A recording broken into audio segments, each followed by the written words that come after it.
Les amis, bonjour, j'espère que vous allez toutes et tous très bien, que vous êtes en forme pour ce week-end qui s'annonce. Alors, là, par rapport au tirage qu'on va présenter aujourd'hui, comme vous l'avez vu dans le titre du tirage, en tout cas de la vidéo, nous allons faire le tirage de Yannick Jadot par rapport à cette élection présidentielle qui se présente là dans quelques jours maintenant. Et nous allons voir effectivement si il a, en tout cas, quelle probabilité il a d'arriver au pouvoir. Alors, je sais que ça peut paraître un peu étrange, le tirage que je fais par rapport à ce candidat-là. Comme je l'avais dit dans ma dernière vidéo, si j'avais eu vraiment le temps, et le temps surtout, j'aurais traité chaque candidat. Parce que, encore une fois, je pense qu'à partir du moment où on se présente à une élection présidentielle, quel bord qu'on soit, quelle sensibilité qu'on puisse avoir, quel pourcentage dans ces fameux, entre guillemets, sondages on peut avoir, peu importe, on doit être représenté. Ne surtout pas suivre les médias là-dessus.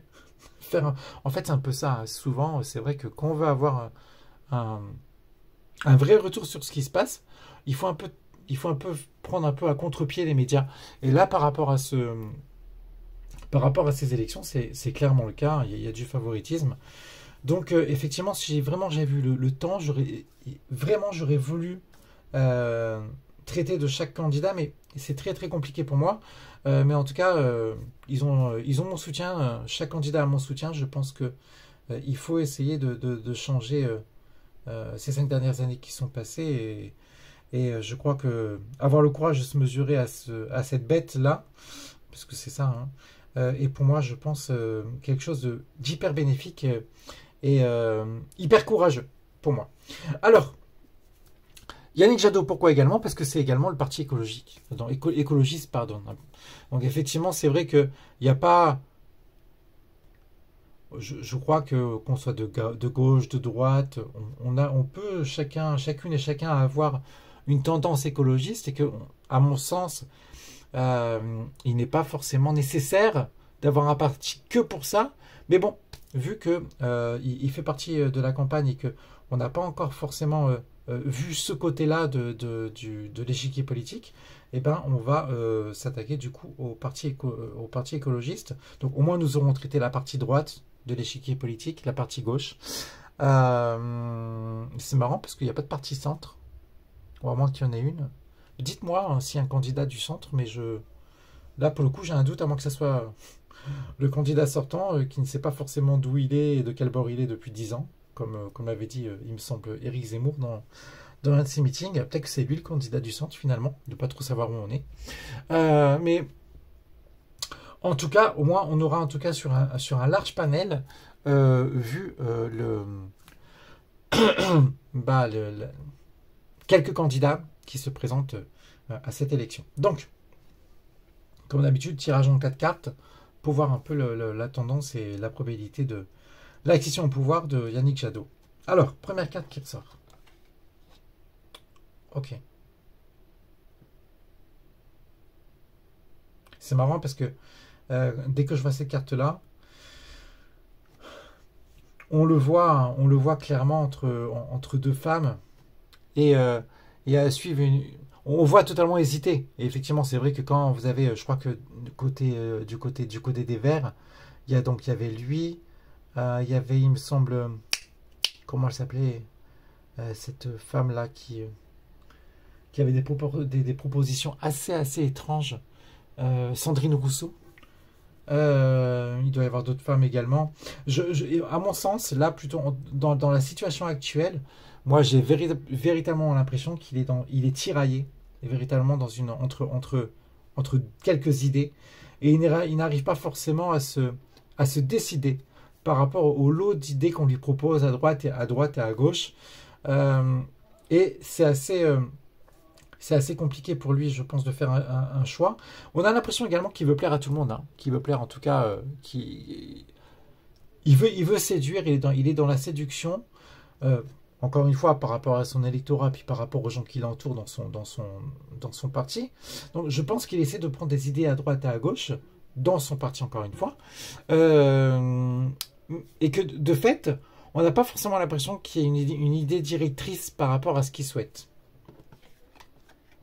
Et puis, ouais, de toute façon, c'est clair, vous voyez, trois personnes, dont une qui agit un peu en sous-marine.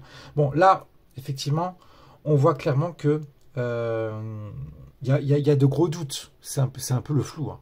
Son programme, c'est un peu... A priori, ses idées sont un peu floues. On n'y voit pas forcément très clair. Et il est un peu, entre guillemets, les fesses entre deux chaises. Hein. Grosso modo, ça se ressemble beaucoup, en fait, hein, les deux cartes. Hein. Et il est seul. Je pense qu'à force, effectivement, de vouloir plaire à tout le monde, la situation dominante du tirage fait qu'il se trouve totalement seul avec ses idées par rapport à cette élection. Et en fait, pour moi, de toute façon, c'est clair. À force de vouloir contrarier personne, ben on finit seul. De toute façon, c'est comme ça. C'est juste une logique qui est implacable. Et à mon avis, c'est un peu la tendance, en tout cas actuellement, de son tirage. Et c'est exactement ce qui domine ce tirage-là. Et l'évolution, ouais. Grosso modo, je pense, alors là, pour le coup, quelque part, ça corrobore un peu avec la réalité, il me semble.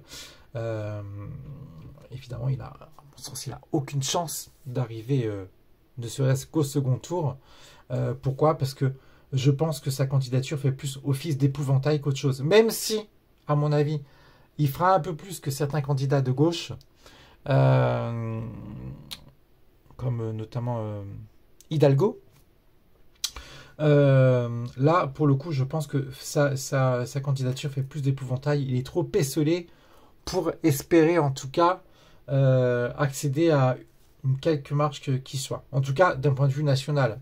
Après, dans d'autres élections, il peut peut-être créer un espoir ou quelque chose comme ça, vous voyez. Mais sur un plan purement national et par rapport à ces élections présidentielles, j'y crois moyennement en tout cas. Après, comme je le dis à chaque fois, je peux me tromper, hein, je ne suis pas Dieu.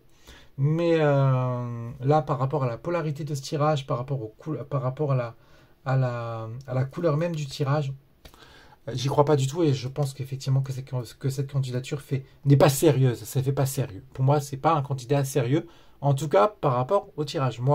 Pour moi, c'est un candidat sérieux. Dès l'instant où on se présente, que ce soit Dupont-Aignan, Sandrine Rousseau, il n'y est plus, mais non, Nathalie Arthaud, pardon.